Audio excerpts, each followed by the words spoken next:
A6C8. Голям проблем с дневните при тези фарове. Виждате, ахилесовата пета, средния лъч е спрял. Светят доста слабо, тук се сменят светловоди, платки и това става идеално.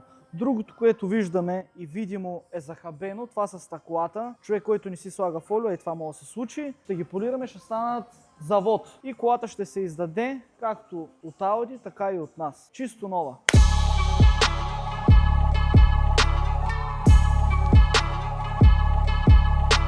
Та достигнахме до корена на проблема, след като отворихме фара и разглобихме всичките тези части, за да се види платката, която е разтопила светловода и вече не отразяват светлина.